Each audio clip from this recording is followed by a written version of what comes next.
So, padded cell, downtown still. I was fucked within the padded cell. They made me think that the audio was fucked up. Like I kept, suddenly when I was talking to them or talking to myself, it sounded like my voice was doing this and blah, blah, blah. And I thought they were taking my audio through the mics or something and broadcasting it back to me like modified, like modulated or something.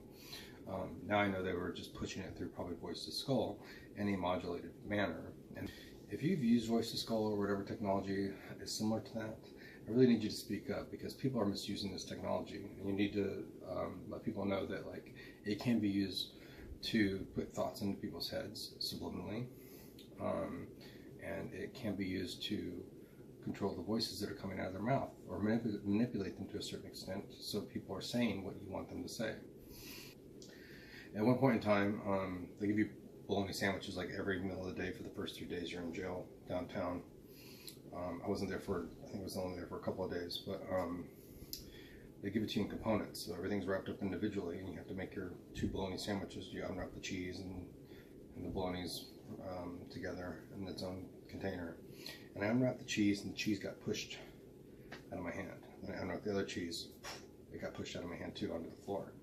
I think it happened with the bologna slice too, and then I just threw the bag against the wall in frustration. That's important, because if you look at the footage, it probably doesn't look super obvious. It probably looks like, oh, I just dropped the cheese on the floor. But it literally was pushed out of my hand when I'm doing this. It was literally pushed away. I'm not that clumsy. And plus it was pushed away onto the floor. It didn't just like drop straight down. It was like, it got pushed a little bit. I got transferred to another padded cell when they moved me to Del Valley, because they move you to Del Valley outside of Austin, usually within a couple of days. And they kind of fucked with me there a little bit too. There was that in my junk in downtown. I can't remember if they did it at the Del Valley or nudging it a little bit. Here's the thing. I can't remember if I put this in the last video or not. If this is like my crotch, and someone's doing this and nudging your penis and like literally getting it to move a little bit, and you're not getting excited or anything like that, you know when someone touches your body. You definitely know when someone touches your private parts. So I did a pre-outcry. I spoke to a woman sergeant there. I told her about the numbers thing too, about how the woman downtown wrote the number of numbers wrong. She asked me for the little piece of paper for proof of that. I didn't have it anymore, because when I put it in the padded cell, they take everything, they put it like there, and it got washed with my shirt and lost.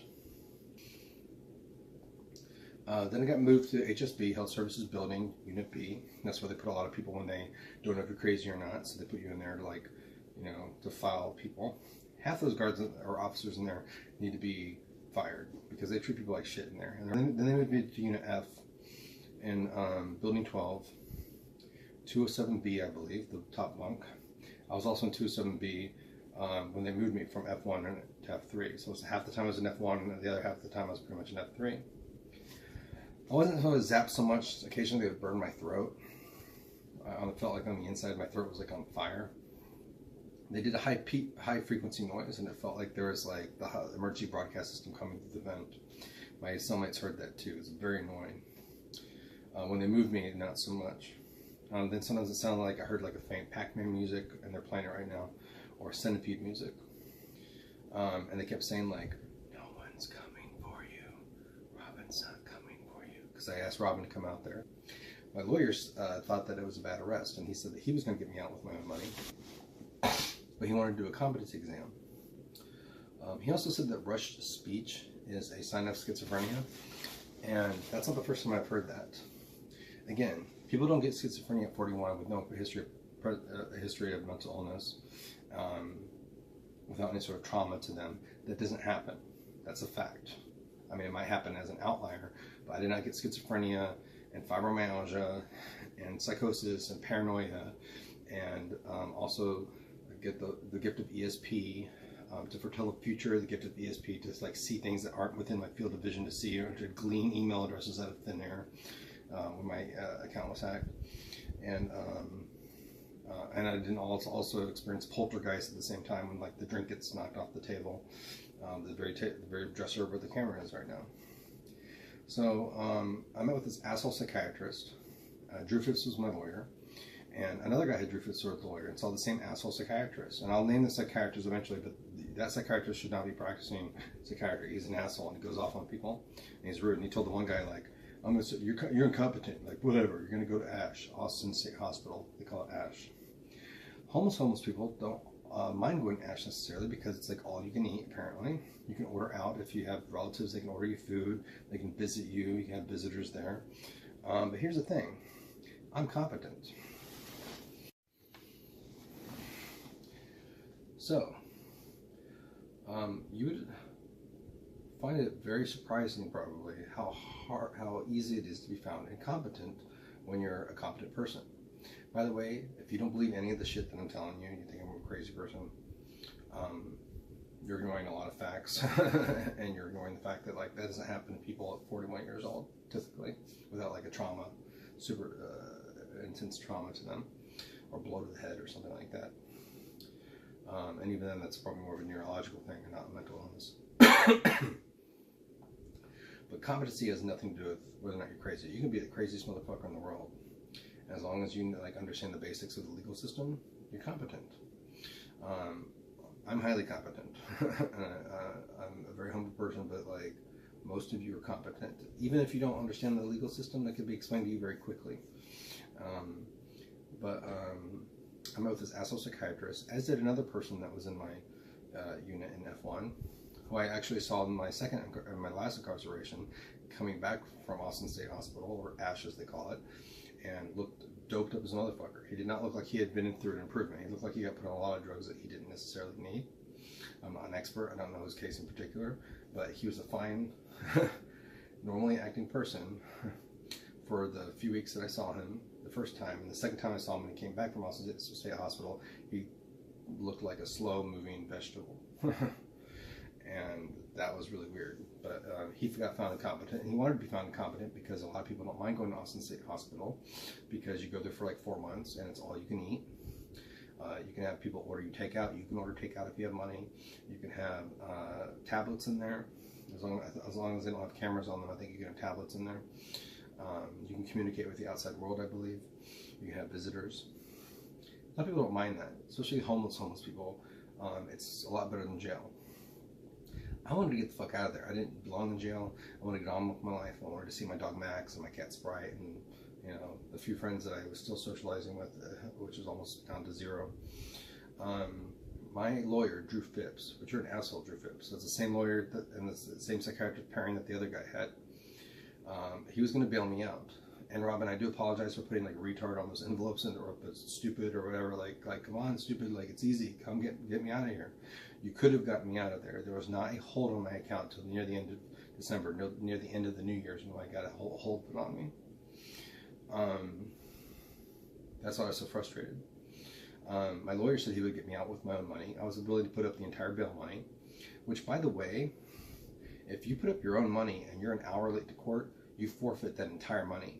If you go through a bail bondsman and pay the 10% or whatever they arrange with you, and they put up the whole money, they have at least 2 weeks to find you before their money's forfeited. That's bullshit. We shouldn't have bail bondsmen anyway. DC seems like they have a very promising, not just promising, but a very successful program without using bail bondsmen. It should be illegal. We're one of the last countries in the world, in the modern world, that has a bail bondsman system. I think there's one other one. They want me to say New Zealand, but I'm not sure if that's correct or not. But, so he had this asshole psychiatrist that saw me, and whenever I find the guy's name, I'll put it in the description. This guy shouldn't be practicing psychiatry. But my lawyer said that, like, rapid speech was a sign of schizophrenia. I mentioned that earlier. When you have a lot of information to get out, when no one's listening, when you're not able to talk to anyone, and you're finally before a professional, and you have a lot of information that you want to give to them, you might have rapid speech. So, and it's not that was the first time I'd heard about that, but it wasn't the last. I heard it from counselors too, and psychiatrists too. You need to remove rapid speech away from red flags for schizophrenia. A lot of people talk fast. A lot of people are fast talkers, especially when they have a lot of information when they're getting out, when they're trying to get like out of the 10 minute, they're trying to get a lot of information in 10-minute chunks. Or when they have very few precious minutes to speak with you and they want to like get a lot of information out. When someone isn't supposed to be there and they're not being helped in the correct way, they're going to probably talk fast to you. They may not, but like that is not a sign of schizophrenia. Maybe schizophrenia people talk fast too. I've always been a fast talker when I have a lot of information to get out. But that's just bullshit to use that as a red flag. Oh, they're talking fast. Maybe they have schizophrenia. I'm also 40. I was also 41 years old or 42 years old at the time. 41 years old at the time, and didn't have a history of mental illness before. So it's likely I'm not schizophrenic. That's very rare, if ever, for that to happen. And that's a fact. I had to look that up myself. The age of onset for schizophrenia is typically 15 to 25 years old. For most mental illnesses, except for like, you know, mood disorders, you know, things related to trauma that happen, and then like aging things, which might be more of a neurological thing than a mental illness. But I saw the psychiatrist, and he was asking me questions about competency. He was like, "Would you be willing to plead insanity?" And I was like, "Well, I don't know if I would consider or not, because I haven't. My lawyer thinks it's a bad arrest, and it is a bad arrest, and he thinks I'll get off. So we haven't even talked about that." And I was worried that, like, if I said no, then I would be found incompetent. But I didn't say no. And then I said, like, well, is insanity even an allowed defense for my charges? And that shows a high degree of competency, because just because you have a charge on you doesn't mean you can always plead insanity to it. It doesn't mean you can plead certain types of defense to it. In some cases, like, certain defenses are not allowed. Like, they won't even allow you to use that as a defense or present that to a judge or present that to a jury. And it's not even allowed. Or even if it does get out, they're not allowed to consider that. So he was like, "That's a very good question." And it was a good question. And he was like, "Well, I'm not sure." And then he's like, "Well, I'm going to say you're incompetent." He's like, "Well, when are you going to get on with your life and like stop fucking around and get a job and shit?" And I was like, "Why is this guy coming down on me?" So he kind of kicked me out, and he said, "You're definitely competent, but like, I don't know about this other stuff," because he saw all the crazy shit in the reports. Not from anything that I had said to him at all. I didn't mention any of that shit, or even talk about it. We didn't talk about it. 2 days later, my lawyer, Drew Phipps, asshole who should be disbarred, was like, "Well, we're going to say you're incompetent." So basically, I was going to be stuck at Austin State Hospital for 4 months. And you might be waiting a month or more for the bus to go there. I know that there's one guy in there that was like, he was literally waiting for like at least a month or 3 weeks at least. Before I got out, or before like he got moved. I don't even think he still got on the bus for it. You could be waiting weeks or months to get on a bus to go there.